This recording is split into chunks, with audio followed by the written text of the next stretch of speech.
Assalamualaikum warahmatullahi wabarakatuh. Anak-anak, pelajaran bahasa Indonesia kali ini kita akan belajar bagaimana menulis teks editorial. Kita kemarin sudah mempelajari bagaimana konsep dari editorial. Karena itu, saya akan mengulas sedikit tentang konsep editorial.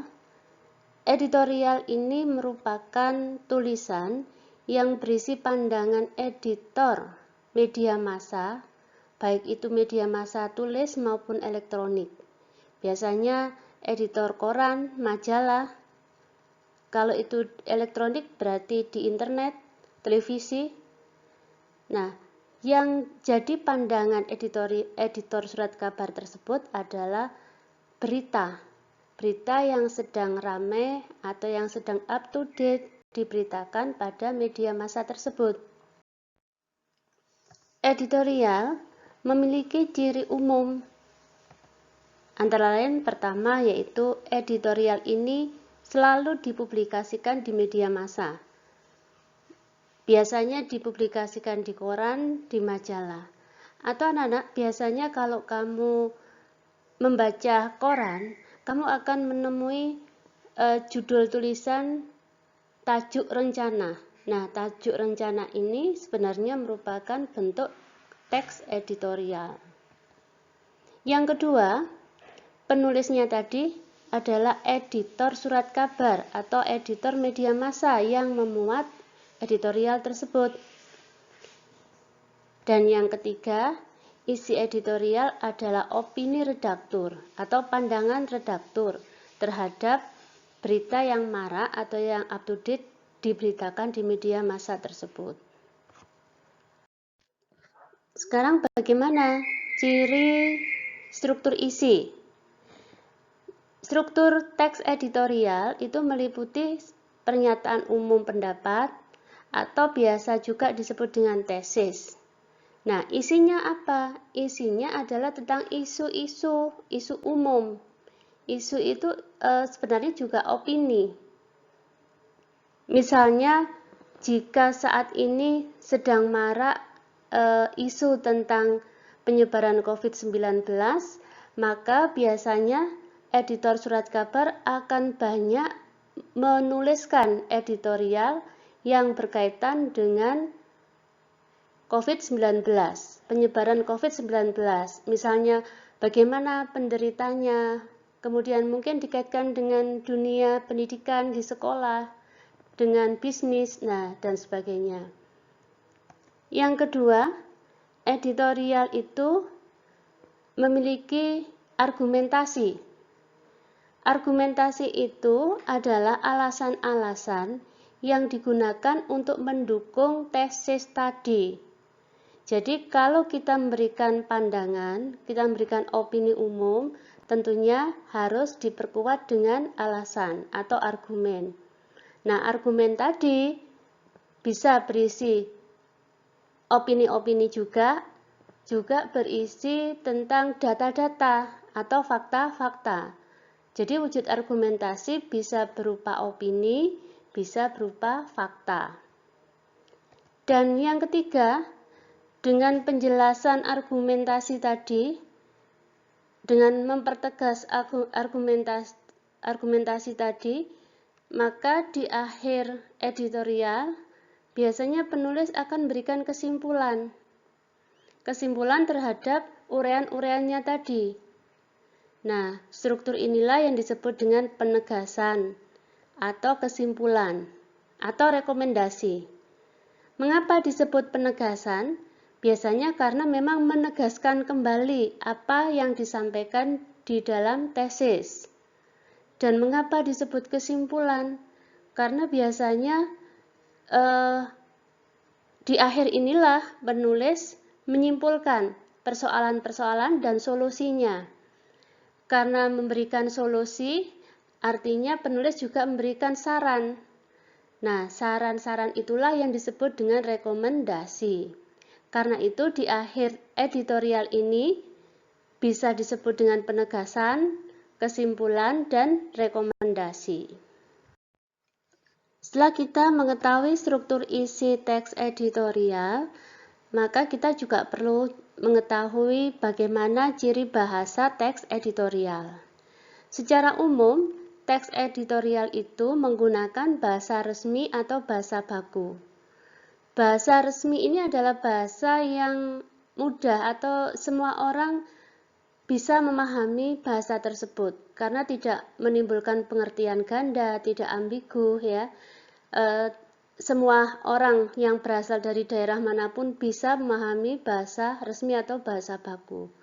Karena editorial itu berada di media massa yang dibaca oleh semua masyarakat, semua orang, maka ciri bahasa yang utama dari editorial adalah menggunakan bahasa resmi atau bahasa baku. Yang kedua, kalimat-kalimat yang dipakai seringkali menggunakan gaya retoris. Gaya retoris itu atau kalimat retoris itu adalah seolah-olah penulis bertanya kepada pembaca, tetapi sebenarnya tidak perlu jawaban, karena itu hanya merupakan gaya bahasa saja.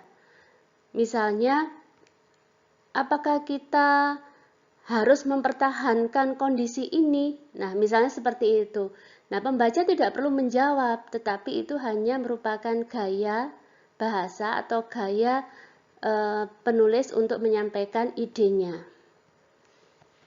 Kemudian yang ketiga, ada beberapa kosakata yang dominan muncul di dalam teks editorial. Yang pertama adalah banyaknya penggunaan kata populer. Kata populer ini memang selalu muncul di dalam media massa, karena media massa ini kan menampung bahasa yang sering, sehingga muncullah kata-kata yang sering dipakai. Nah, kata populer itu adalah kata yang memang sering dipakai oleh masyarakat. Ini yang biasanya digunakan oleh penulis editorial supaya masyarakat lebih memahami maksud dari apa yang disampaikan oleh editorial. Kemudian, selain kata populer, yaitu menggunakan kata penunjuk. Kata penunjuk ini bisa berupa kata ini, kata itu, demikian, berikut ini. Nah, ini merupakan contoh kata penunjuk yang acuannya menunjuk pada waktu, menunjuk pada tempat, pada peristiwa, atau pada hal. Kemudian yang ketiga, seperti kita ketahui tadi bahwa pola editorial tadi adalah ada opini, kemudian didukung oleh argumentasi, diperkuat dengan argumentasi, baik itu argumentasi yang berupa fakta atau argumentasi yang berupa data. Karena ada hal seperti itulah, karena ada pola hubungan seperti itulah, maka konjungsi yang dipakai banyak menggunakan konjungsi kausalitas. Ini menunjukkan adanya hubungan pola kelogisan. Nah, sekarang sampailah pada pelajaran inti adalah bagaimana kita menulis teks editorial.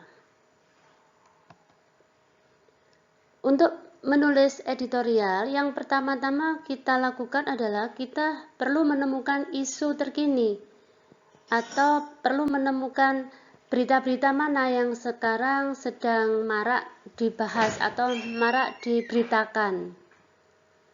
Yang kedua, rumuskan isu tersebut, isu yang kita temukan tadi, menjadi kalimat opini atau menjadi kalimat tesis.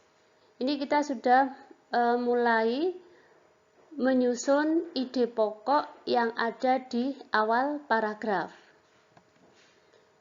Yang ketiga yaitu berilah alasan atau bukti untuk memperkuat opini tadi, untuk memperkuat isu-isu yang kita temukan tadi. Inilah yang disebut dengan menyusun argumentasi. Jadi kita menyusun argumentasi, entah argumentasi itu berupa opini atau berupa fakta-fakta yang ada. Jadi kita juga perlu mengumpulkan data-data yang ada untuk memperkuat isu tadi. Dan yang ketiga, yang keempat adalah mengembangkan beberapa argumen untuk mendukung tesis tadi dengan menampilkan fakta-fakta atau opini dengan bahasa yang mencirikan bahasa editorial. Tadi kita kembangkan misalnya dengan bahasa retoris, kita kembangkan dengan penggunaan kosakata populer, menggunakan konjungsi kausalitas, dan menggunakan kata-kata penunjuk, misalnya seperti itu. Jadi pada bagian yang keempat ini, kalian sudah mulai mengembangkan ide-ide pokok yang sudah kalian rumuskan. Dan di akhir editorial, jangan lupa kalian perlu memberikan saran-saran atau kita sebut dengan rekomendasi. Saran-saran ini kita sesuaikan dengan persoalan yang sudah kalian ulas di sebelumnya. Atau juga kalian bisa menuliskan di akhir editorial ini dengan mempertegas kembali tesis yang sudah kamu sampaikan di awal paragraf. Sekarang contoh, misalnya kita mulai menemukan isu ya. Misalnya begini, ada isu protokol kesehatan perlu diterapkan pada era new normal. Nah, ini isu yang berkaitan dengan COVID-19 seperti yang saya sampaikan di awal tadi. Isu ini bisa kita kembangkan dengan argumen misalnya penyebaran virus COVID-19 masih berlangsung. Kemudian kalian perlu juga mencari data pendukung penderita yang terinfeksi virus COVID-19. Apakah ada peningkatan atau penurunan? Kalau tadi isunya adalah protokol harus diterapkan, perlu diterapkan, berarti isu yang mendukung, data yang mendukung itu adalah data yang menunjukkan bahwa penderita terinfeksi virus COVID-19 ada peningkatan. Kemudian mungkin juga yang lebih parah lagi mungkin data tentang korban jiwa, penderita yang meninggal dunia. Ini perlu kita sampaikan sehingga isu yang kita sampaikan di awal tentang protokol kesehatan yang perlu diterapkan pada era new normal ini disebabkan oleh adanya banyaknya korban, kan begitu intinya. Kemudian di samping itu atau di sisi lain, di sisi banyaknya korban atau penderita terinfeksi virus masih meningkat, sekarang fasilitas umum telah dibuka, baik itu fasilitas belanja, fasilitas hiburan, mungkin juga sekolah, ini sekarang sudah mulai dibuka. Tetapi fasilitas-fasilitas ini perlu memperhatikan protokol kesehatan. Bagaimana? Apakah kalian bisa mengembangkan ide tadi? Nah, sekarang coba tugas hari ini adalah kalian kembangkan ide-ide yang saya berikan tadi menjadi bentuk teks editorial. Anak-anak, selamat belajar. Jangan takut menuliskan sesuatu, karena jika kalian takut menyampaikan ide atau gagasan, maka tulisanmu akan terhenti. Jadi, tetaplah kalian semangat untuk menyampaikan ide-ide terkait dengan virus COVID-19. Selamat belajar. Wassalamualaikum warahmatullahi wabarakatuh.